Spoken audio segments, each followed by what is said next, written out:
दोस्तों, अगर आपको स्टॉक मार्केट सीखना है तो Amazon पर जाकर आप हमारे बुक पढ़ सकते हैं या तो Udemy पे जाकर आप हमारे वीडियो कोर्सेज भी देख सकते हैं। Hello friends, welcome to our channel learn stock charts to earn. दोस्तों, ये पर्टिकुलर वीडियो में हम एक इंट्राडे की ट्रेडिंग स्ट्रैटेजी देखेंगे जिसमें हम 15 मिनट के कैंडलस्टिक का इस्तेमाल करने वाले हैं। उसी के साथ 50 एक्सपोनेंशियल मूविंग एवरेज भी लेने वाले हैं और फाइनली ट्रेंड का आइडेंटिफिकेशन करके प्रीवियस कैंडल के हाई लो के ब्रेकआउट पे ट्रेड करने वाले हैं।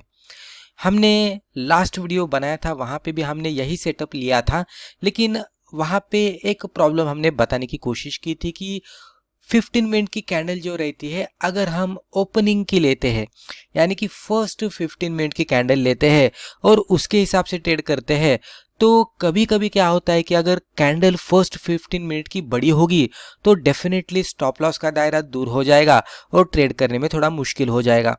तो वो प्रॉब्लम था उसमें। लेकिन कभी कभी अगर छोटी सी कैंडल मिलती है या तो हम इमीडिएट बेसिस पे ट्रेलिंग करना शुरू करते हैं तो वो भी अच्छी तरह से वर्कआउट होगा। लेकिन जनरली क्या होता है कि मोस्ट ऑफ द टाइम अगर हम देखने की कोशिश करेंगे तो फर्स्ट 15 मिनट में मार्केट में वॉलाटिलिटी ज़्यादा होने के वजह से फर्स्ट 15 मिनट की कैंडल बहुत ही बड़ी बनती है और उस पर ट्रेड करने के मौके तो मिलते हैं, लेकिन स्टॉप लॉस कहाँ पे लगाया जाए ये थोड़ा डिफिकल्ट होता है। तो इसीलिए उसमें इमीडिएट बेसिस पे ट्रेलिंग करना पड़ता है।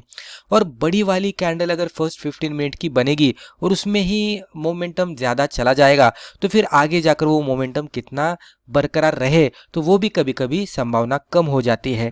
तो उसको टैकल करने के लिए हम इसमें थोड़ा सा चेंज करके अगर वो स्ट्रेटेजी को थोड़ा सा अलग तरीके से हम अप्लाई करके ट्रेड करने की कोशिश करेंगे तो डेफिनेटली हम एक छोटे से 15 मिनट कैंडलस्टिक के साथ ट्रेड कर पाएंगे। उसमें एक रिस्क रिवॉर्ड भी हमें मिलेगा और एक्यूरेसी भी मिलने की संभावना रहती है।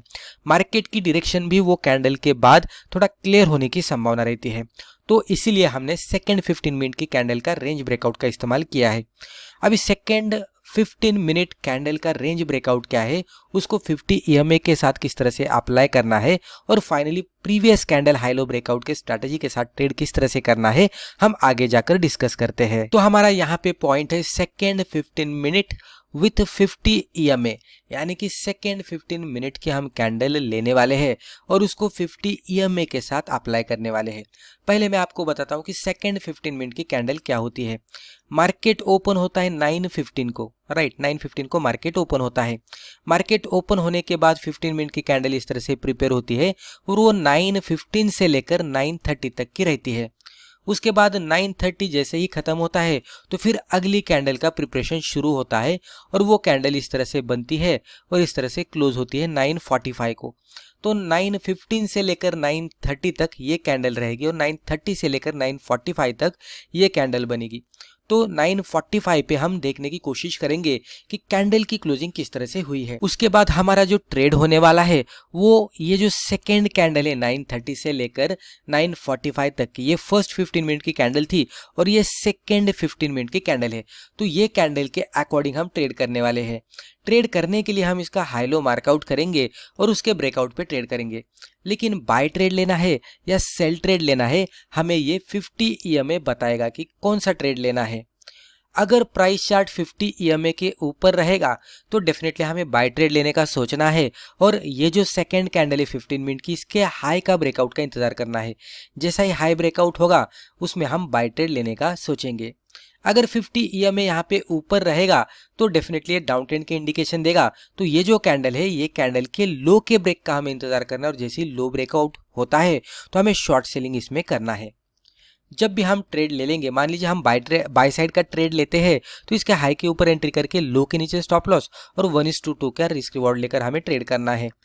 अगर हमें सेल करना है तो लो के नीचे हम एंट्री करेंगे, हाई के ऊपर स्टॉप लॉस लगाएंगे और 1:2 का हम टारगेट एक्सपेक्ट करेंगे। तो इस तरह से करना है। तो बेसिकली स्ट्रैटेजी क्या है कि फर्स्ट 15 मिनट के कैंडल को इग्नोर करना है क्योंकि यहाँ पे नॉइज ज़्यादा रहता है, कैंडल बड़ी होने की संभावना रहती है। तो उसका जो नॉइज है, वॉलाटिलिटी, उसको अवॉइड करने के लिए हम सेकेंड कैंडल का इस्तेमाल करेंगे। सेकेंड कैंडल प्रिपेयर होने देंगे, क्लोजिंग बेसिस पे बनने देंगे। ये कैंडल जैसे ही क्लोजिंग बेसिस पे बनती है तो ट्रेंड का आइडेंटिफिकेशन करने के लिए और ट्रेड का आइडेंटिफिकेशन भी करने के लिए हम 50 EMA ड्रॉ करेंगे। 50 EMA के नीचे रहेगा प्राइस चार्ट तो सेल करना है और 50 EMA के ऊपर प्राइस चार्ट रहेगा तो बाय करना है सिंपली। और जो भी कैंडल हम इस्तेमाल करने वाले हैं वो सेकंड कैंडल और उसके हाई लो ब्रेकआउट पे हमें ट्रेड करना है। तो यहाँ तक मुझे लगता है कि आपको समझ में आया होगा। अभी आगे जाकर हम एक एग्जाम्पल के जरिए देखते हैं तो आपको समझ में आएगा कि ये एग्जैक्टली चार्ट पे किस तरह से बनता है। तो चलिए अभी हम एग्जाम्पल देखते हैं। तो यहाँ पे आप देख सकते हैं स्ट्रैटेजी एग्जाम्पल। तो एग्जाम्पल के तौर पर हमने भारती एयरटेल लिमिटेड का 15 मिनट का कैंडलस्टिक चार्ट लिया है। उसके बाद यहाँ पे नीचे देखेंगे तो हमने एक्सपोनेंशियल मूविंग एवरेज लिया है 50 का, जो कि क्लोजिंग पे है। तो ये जो ब्लू वाली लाइन है ये हमारा 50 का एक्सपोनेंशियल मूविंग एवरेज है।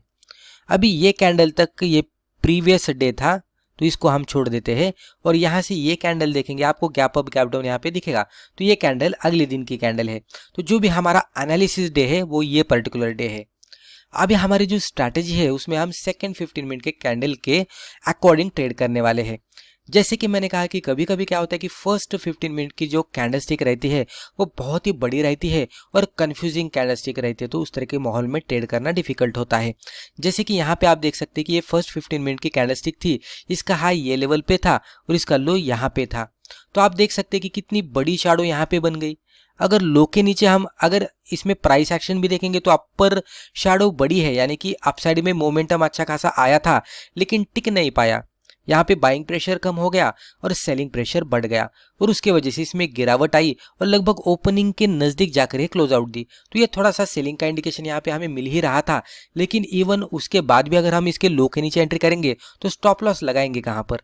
ये कैंडल के हाई के ऊपर स्टॉप लॉस लगाएंगे तो इतना बड़ा तो स्टॉप लॉस हम इंट्राडे में नहीं लगा सकते, राइट। सेलिंग का सिग्नल तो दिख रहा है, लग रहा है कि यहाँ पे निचले साइड में मूवमेंट आ सकती है, लेकिन इतने बड़े स्टॉप लॉस के साथ हम ट्रेड नहीं कर सकते, क्योंकि इंट्राडे में जब भी हमें ट्रेड करना होता है और जो कैंडल के अकॉर्डिंग हम ट्रेड करते हैं तो जनरली क्या होता है कि अगर बाय करना है तो कैंडल के हाई के ऊपर एंट्री, लो के नीचे स्टॉप लॉस और 1:2 का टारगेट हम एक्सपेक्ट करते हैं। अगर कैंडल छोटी रहेगी इंट्राडे के अकॉर्डिंग अच्छी खासी रहेगी, जहां पे 1% के आसपास तक का मैक्सिमम अगर हमारा रिस्क दिख रहा है, स्टॉप लॉस दिख रहा है, तो डेफिनेटली ये कैंडलस्टिक के साथ हम ट्रेड कर सकते हैं। लेकिन अगर ये कैंडल इस तरह से बड़ी रहेगी और 3-4% की मूवमेंट इसी कैंडल में आई होगी और एंट्री से स्टॉप लॉस हमारा 3-4% का दूर हो रहा है, तो इस तरह के माहौल में इंट्राडे में 3% के स्टॉप लॉस के बदले 6% का टारगेट मिलना बहुत ही डिफिकल्ट होता है, राइट। नियर टू इम्पॉसिबल होता है 6% का टारगेट मिलना। कभी तो एक दिन मिलेगा, वो भी 2-3 महीने में, राइट। रेगुलरली आपको नहीं मिलेगा उतना बड़ा टारगेट। तो इस तरह के कैंडल पे ट्रेड ही नहीं करना, इसको अवॉइड करेंगे तो भी चलेगा। तो एक छोटी सी कैंडल हमें ढूंढने की कोशिश करनी है जहां पे 1% के नजदीक का हमारा स्टॉप लॉस होना चाहिए। 1 से 1.5% आप मैक्सिमम कर सकते हैं, लेकिन 1% से ज्यादा अगर आपका स्टॉप लॉस हो रहा है 1.5% तक का भी, तो भी आपको फिर आगे जाकर एंट्री करने के बाद इमीडिएट बेसिस पे ट्रेलिंग करना शुरू करना है, यानी कि स्टॉप लॉस को शिफ्ट करना है आपके डायरेक्शन के अकॉर्डिंग। उससे क्या हो जाएगा कि स्टॉप लॉस छोटा होता जाएगा और प्रॉफिट अगर मिलता है तो प्रॉफिट लॉकिंग भी हो जाएगी। तो 1% से ज़्यादा स्टॉप लॉस है तो ट्रेलिंग इमीडिएट बेसिस पे करना है, और 1% का स्टॉप लॉस है तो डेफिनेटली मनी मैनेजमेंट के जरिए मैक्स लॉस डिफाइन करके हम एंट्री करेंगे और 1:2 का टारगेट एक्सपेक्ट करेंगे। 2% हमें जनरली मिलने की संभावना रहती है, राइट। ये कुछ यहाँ पे मैंने आपको बता दिया। आपको समझ में आया होगा कि छोटी कैंडल का सिलेक्शन क्यों करना है, बड़ी कैंडल का नहीं क्यों करना है, राइट। तो स्टॉप लॉस बड़ा होता है। अब यहाँ पे फर्स्ट कैंडल देखेंगे तो बहुत ज़्यादा बड़ी कैंडल है, तो यहाँ पे ट्रेड करना थोड़ा मुश्किल हो जाता है, इसलिए हमने इसमें थोड़े चेंजेस किए। हमने फर्स्ट कैंडल को टोटली इग्नोर कर दिया, इसका नॉइज टोटली हमने इग्नोर कर दिया। हमने नेक्स्ट कैंडल के हिसाब से ट्रेड करने का सोचा। अभी नेक्स्ट कैंडल के हिसाब से ट्रेड किस तरह से करना है, तो पहले तो आपको देखना है कि आपका 50 EMA कहाँ पे है। आपका 50 EMA यहाँ पे चार्ट पे देखेंगे तो प्राइस चार्ट के ऊपर है। जब भी 50 EMA प्राइस चार्ट के ऊपर रहता है, यानी कि प्राइस चार्ट जब भी 50 EMA के नीचे रहता है तो इसका मतलब ये डाउन ट्रेंड में ट्रेड कर रहा है, ये होता है, और इस तरह के माहौल में गिरावट आने की संभावना ज़्यादा होती है। तो 50 EMA यहाँ पे प्राइस चार्ट के ऊपर है, प्राइस चार्ट नीचे है, तो हमें सेल करना है, ये तो हमें पहले पता लग गया। तो इसमें सेल तो करना है, ये तो पता लग गया 50 EMA के अकॉर्डिंग। हमें सेल कब करना है, तो जो सेकेंड 15 मिनट की कैंडल है उसका हमें हाई लो मार्कआउट करना है। एग्जैक्टली हमें खाली लो ही मार्कआउट करना है, हाई मार्कआउट करने की जरूरत नहीं, क्योंकि हमें इसमें सेल करना है। मैं दोनों भी मार्कआउट करता हूँ। तो ये इसका हाई है, इसका लो है। अभी मैंने दोनों क्यों मार्कआउट किए कि स्टॉप लॉस इसके ऊपर आने वाला है, तो आपको समझेगा कि डिस्टेंस कितना बैठ रहा है। अभी यहाँ पे देखेंगे तो 50 EMA के नीचे प्राइस चार्ट है, सेल करना है, लेकिन सेल कब करना है, तो सेकंड जो कैंडलस्टिक है उसका लो अगर ब्रेकआउट होता है तो उस पे सेल करना है। तो यहाँ पे क्या करना है, इसके नीचे थोड़ा सा बफर लगाना है हमें। अभी ये कैंडल का क्लोज का इंतजार करते बैठेंगे तो कभी कभी क्या होता है कि ये कैंडल अगर बड़ी बनती है तो उतना टारगेट नहीं मिलेगा। तो इसलिए क्या करना है कि 15 मिनट की कैंडल है, इसका जो लो है इसके नीचे थोड़ा डिस्टेंस लगाकर हमें एंट्री करनी है। तो यहाँ पे थोड़ा बफर लगाकर हम एंट्री करेंगे, ऊपर के साइड में थोड़ा सा बफर लगाकर हम स्टॉप लॉस लगाएंगे। उसके बाद एंट्री से स्टॉप लॉस का हम डिस्टेंस कैलकुलेट करेंगे, उससे खाली डबल करके हम हमारा टारगेट एक्सपेक्ट करेंगे। अब यहाँ पे आप देख सकते हैं हमने 15 मिनट का ये जो सेकंड 15 मिनट की कैंडल थी उसका हाई लो हमने मार्कआउट किया और उसके अगले कैंडल ने ही इसका लो ब्रेक किया। ये 15 मिनट की कैंडल का सेकंड 15 मिनट के कैंडल का लो ब्रेक किया और बफर के साथ हमारा ट्रेड भी एग्जीक्यूट हुआ। उसके बाद हमने यहाँ पे हमारा स्टॉप लॉस पुट किया। उसके बाद अगर आप देखेंगे तो वन वे डायरेक्शन में इसमें मोमेंटम आया और स्टॉक अच्छा खासा नीचे आया। यहाँ पे अच्छा खासा रिस्क रिवॉर्ड भी हमें मिला। आप देख सकते हैं एंट्री से ये स्टॉक लगभग यहाँ तक आ गया। ये डिस्टेंस अगर हम ये कैंडल का देखेंगे तो लगभग 1:2 के आसपास हमें यहाँ पे टारगेट मिला। लेकिन हमें लग रहा है कि 1:2 का मिल सकता है या नहीं, थोड़ा कंफ्यूजन है और यहाँ पे 1% से ज़्यादा स्टॉप लॉस दिख रहा है तो आप इमीडिएट बेसिस पे ट्रेलिंग भी करना शुरू कर सकते हैं। ट्रेलिंग करने के भी अलग अलग तरीके रहते हैं। आप अकॉर्डिंग टू मूविंग एवरेज भी ट्रेडिंग कर सकते हैं, या तो ये जो 15 मिनट के कैंडल के जो भी हाई बन रहे हैं उसके हाई के अकॉर्डिंग भी आप ट्रेलिंग कर सकते हैं। यानी कि पहला stop loss, main stop loss आपका यहाँ पे सेकंड कैंडल के हाई के ऊपर रहेगा। उसके बाद जैसे ही ये कैंडल बनेगी आपका स्टॉप लॉस यहाँ पे शिफ्ट हो जाएगा सेकंड कैंडल के हाई के ऊपर।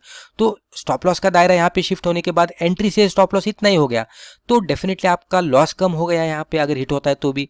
फिर ये कैंडल बनी, हमने यहाँ पे स्टॉप लॉस हिट किया, स्टॉप लॉस शिफ्ट किया तो ये ट्रेलिंग स्टॉप लॉस यहाँ पे आ गया तो लगभग एंट्री के नज़दीक हमारा स्टॉप लॉस आ गया। फिर हमने यहाँ पे स्टॉप लॉस को शिफ्ट किया, फिर यहाँ पे स्टॉप लॉस को शिफ्ट किया। अभी यहाँ पे स्टॉप लॉस शिफ्ट होने के बाद इतना डिस्टेंस के साथ हमें टारगेट मिल रहा है तो अभी ये प्रॉफिटेबल सिचुएशन बन गई, प्रॉफिटेबल पोजीशन हो गई।